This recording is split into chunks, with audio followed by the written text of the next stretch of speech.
आज की वीडियो में हमने फिर एक बार बहुत महत्वपूर्ण टॉपिक लिया है जो साधना जगत के हिसाब से भी और सांसारिक व्यक्तियों के हिसाब से भी बहुत ज़्यादा महत्वपूर्ण है अपने आप में। और ये विषय अभी तक उपलब्ध भी नहीं है और किसी को इसकी समझ भी नहीं है।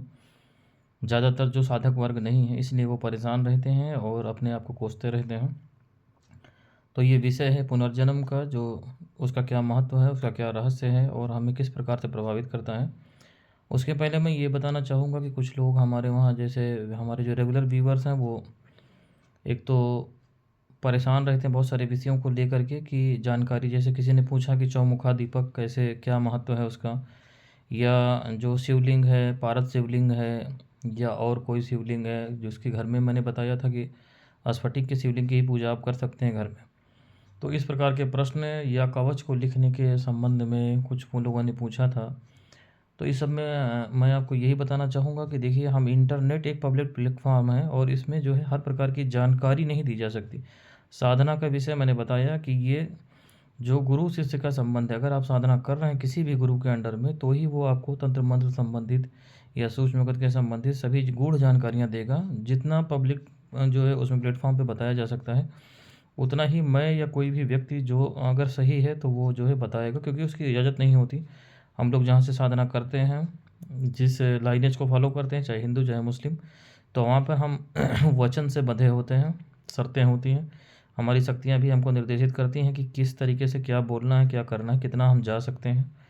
तो ये चीज़ आप स्पष्ट कर लें कि प्रश्न पूछना आपके हाथ में है, उसका उत्तर देना ना देना हम निर्णय करेंगे। अगर आपको किसी प्रश्न का उत्तर नहीं दिया जा रहा है कमेंट बॉक्स में, तो आप समझ लीजिए कि ये जब तक आप किसी योग्य गुरु के अंडर में साधना नहीं करेंगे तो ये विषय जो है आपके सवाल जवाब का नहीं है। क्योंकि मन का स्वभाव जो है चंचल है और वो कौतूहलवश बहुत सारे प्रश्न पूछता रहता है, लेकिन उससे कुछ हासिल नहीं होता।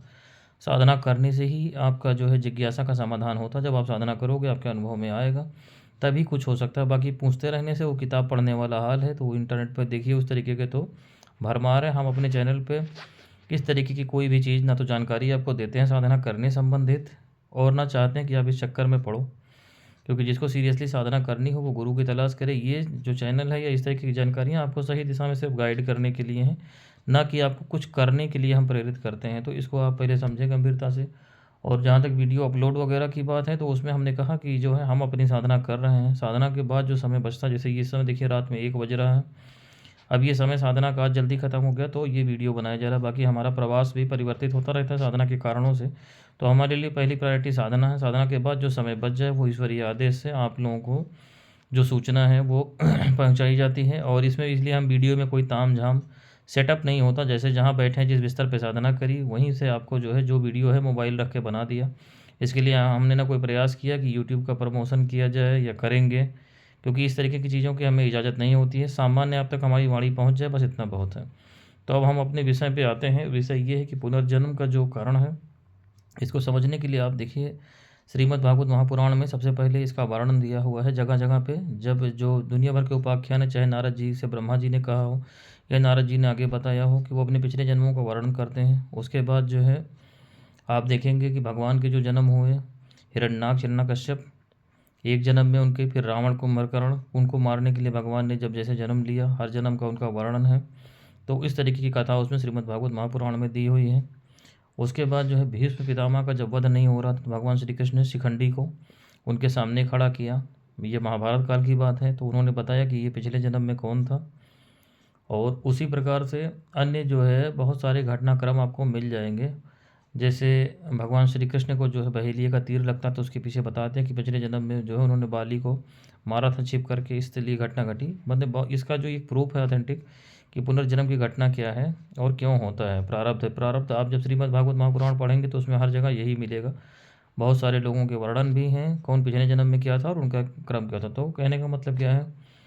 अब दूसरी बात मैं इसको स्पष्ट कर देता हूँ कि जो है और धर्म जो दुनिया की, जैसे इस्लामिक फ़िलासफ़ी है या जो है ईसाईयत है, वो इसको क्यों नहीं मानती है।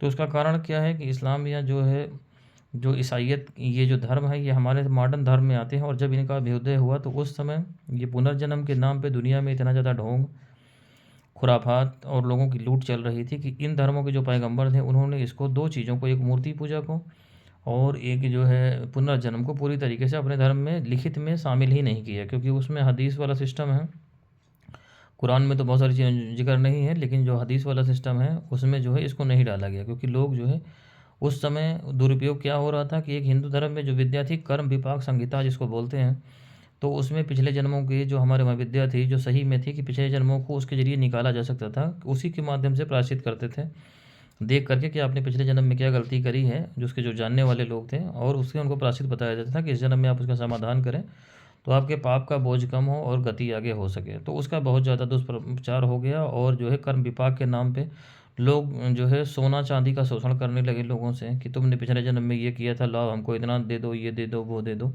तो एक था वो, और दूसरा मूर्ति पूजा का विरोध इसलिए हुआ क्योंकि मूर्ति पूजा के मैंने वीडियो जो बनाया उसमें बताया था आपको कि ये जो है पूरी तरीके से प्राण प्रतिष्ठा के विज्ञान पे काम करता है। अगर मूर्ति आपने ला के कहीं से रख दी और उसका सही विज्ञान फॉलो नहीं हुआ, उसमें प्राण नहीं आया, प्राण प्रतिष्ठा नहीं हुई, तो वो मूर्ति में फिर प्रेत आत्माएं निवास करने लगेंगी। तो यही घटना इस्लाम में घटी थी, जो जो मक्का मदीना की घटना है कि वहाँ पे 365 दिन की 365 मूर्तियाँ रखी हुई थी, वो सब निर्जीव थी, क्योंकि वहाँ पे वही प्राण प्रतिष्ठा का विज्ञान खो चुका था उस समय में। क्योंकि प्राण प्रतिष्ठा ब्राह्मण से कराना आपके हाथ में है, लेकिन उस मूर्ति में उस ईश्वरीय चेतना ने प्राण ग्रहण किए कि नहीं किए, ये जो है ब्राह्मण नहीं बता सकता। ये कोई बड़ा साधक जिसका पांचवा शरीर सक्रिय हो वही बता सकता है उसको देख करके। सामान्य साधक जो है तांत्रिक, वो जो है ये बता सकता है कि इस मूर्ति में कोई चीज़ आ गई, लेकिन ये नहीं बता सकता कि संबंधित देवी देवता आए कि नहीं है। यानी हनुमान जी की मूर्ति की अगर प्राण प्रतिष्ठा करेगी तो हनुमान जी का ही अंश आया या कोई और छोटी शक्ति उसमें आ गई, ये डिफरेंशिएट सिर्फ जो है पांचवें शरीर का जो है उपलब्ध व्यक्ति कर सकता है। तो इसलिए मूर्ति पूजा का विरोध इस्लाम में किया गया, और उससे ज़्यादा इसका कोई कंसेप्ट नहीं है। क्योंकि मैंने बताया था जैसे टीवी का सेटअप बॉक्स होता है, उसका जो है प्रसारण कहीं और से आता है, बहुत सारे उसके जो है अलग से कंपोनेंट होते हैं, सब जोड़ के तब आप कहीं का रिले देख पाते हैं जो प्रोग्राम होता है। वैसे ही मूर्ति पूजा का विज्ञान है। तो इसीलिए जब ये गड़बड़ होने लगा तो इस्लाम में इसका विरोध किया गया, और इसी तरीके से पुनर्जन्म का जो दुर्घटना घट रही थी उसी को देखते हुए इस्लाम में और ईसाईयत में इसको पूरी तरीके से छिपा दिया गया। लेकिन सूफियों के बीच ये जानकारी पूरी तरीके से सुरक्षित है, जो गुरु शिष्य परंपरा से ही बताई जाती है, ना कि जो है इस तरीके से पब्लिकली उसका कहीं कोई जिक्र नहीं है। क्योंकि उसमें जो है हज़रत मंसूर अल-हज्जाज को फांसी दे दी गई थी सऊदी अरब में, तो उसके बाद से सूफियों में एक परंपरा चली कि बहुत सारा जो हमारा गूढ़ ज्ञान है उसको हम पब्लिक डोमेन में कभी नहीं बोलेंगे। इसलिए आप देखो कभी कोई सूफी फ़कीर जो है पब्लिकली प्रवचन नहीं देता, जैसे हिंदू धर्म के लोग देते हैं, साधु महात्मा, क्योंकि उसमें पूरी तरीके से मना है। जो साधना में दिखाई पड़ता है, जो साधना के अनुभव होते हैं, जो उनको जानकारी होती है, वो सब कभी भी पब्लिकली वो नहीं बताते, सिर्फ गुरु से शिष्य को बताया जाता है। तो ये हुआ इसका विज्ञान। अब हमारी उपयोगिता क्या है पुनर्जन्म के संबंध में इसकी घटनाओं की, कि कुंडली का विज्ञान जो है इसको पूरी तरीके से जुड़ा हुआ है। कुंडली देखने वाले जो सही व्यक्ति हैं वो आपको इसके जरिए चाहे सांसारिक जीवन में चाहे साधना में गाइड करेंगे। यही उसका उद्देश्य था। आपने पिछले जन्मों में जितने भी पाप कर्म कर रखे हैं वो जन्म जन्मांतर का जो है ऐड ऑन होता चला आता है। अगर आपके शरीर की अवधि मान लीजिए कि पिछले जन्म में जो है पूरा भोग नहीं पाए, तो पिछले जन्म को तो आएंगे हैं, अगर उसके पिछले जन्म का कोई कर्म था जो पिछले जन्म में आप नहीं भोग आए तो भी इस जन्म में कैरी फॉरवर्ड हो जाता है। ऐसे ही ये क्रम की श्रृंखला चलती रहती है, और व्यक्ति जो है जो इस जन्म में कर्म करता है उसका फिर आगे ऐड ऑन होता चला जाता है।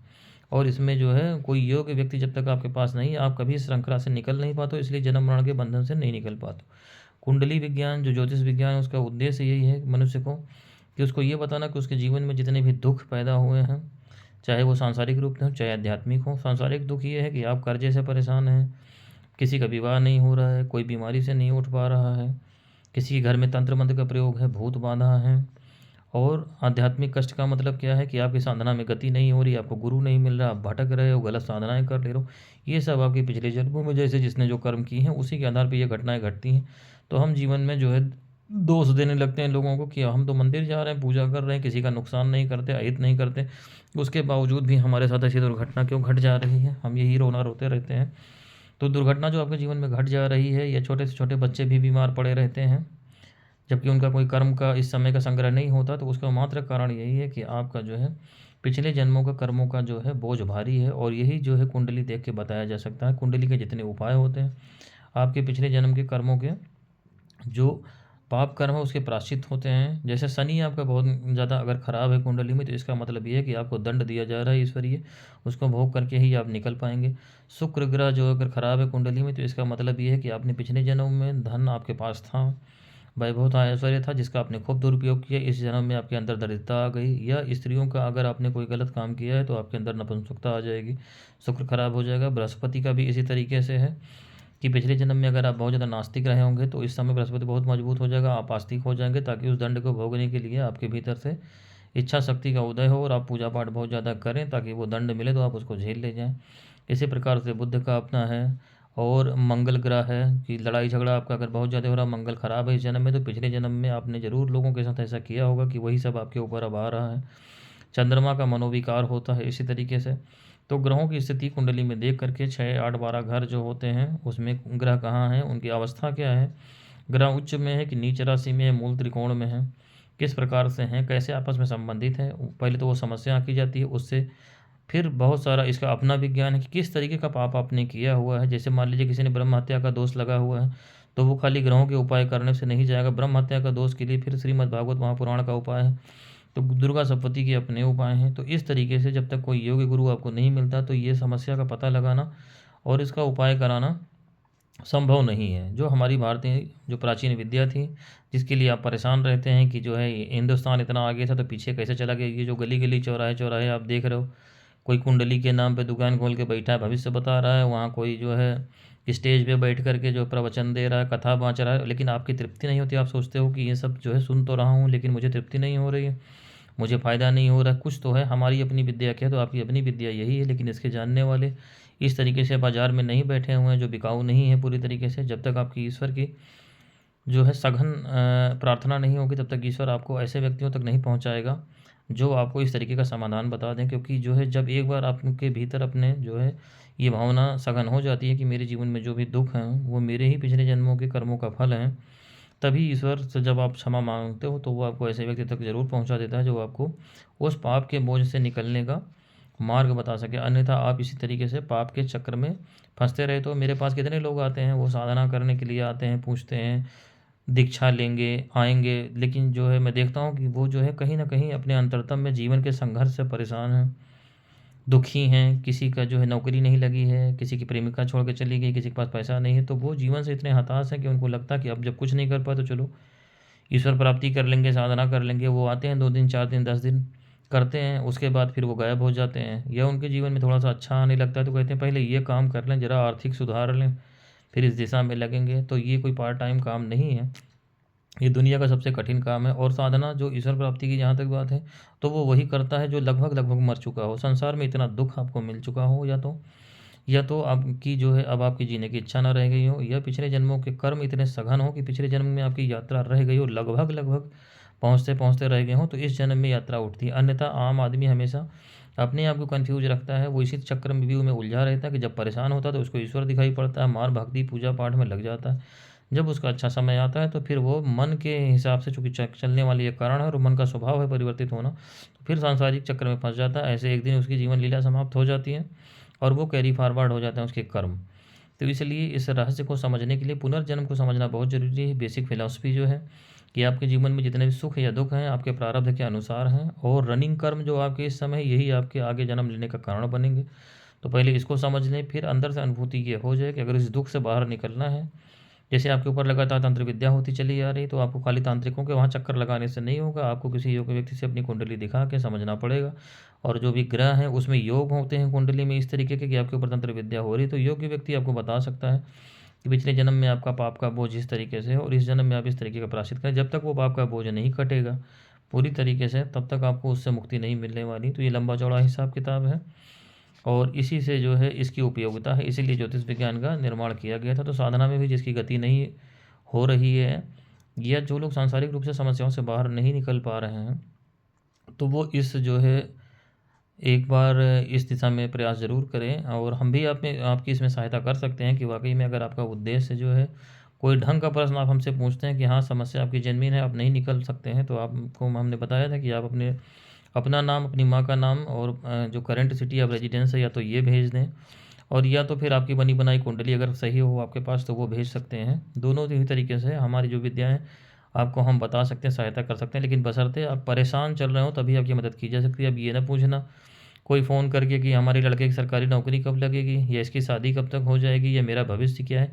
इस तरीके की बकवास का जो है कोई व्यवस्था हमारे वहाँ नहीं है, क्योंकि ये चैनल पूरी तरीके से साधकों के लिए है। लेकिन चूँकि सांसारिक व्यक्ति ही साधक बनता है, तो इसलिए उसकी सहायता, उसकी यात्रा ना छूट जाए, इसलिए हम अपनी पूरी सहायता करते हैं। तो मैं समझता हूँ ये फ़िलॉसफ़ी जो है पुनर्जन्म की और इसकी साधना में क्या उपयोगिता है, आपके जो है इतना काम का मैंने बता दिया है वीडियो में। बाकी और पर्टिकुलर कुछ पूछना हो तो आप कमेंट में पूछ सकते हैं। हरि ओम।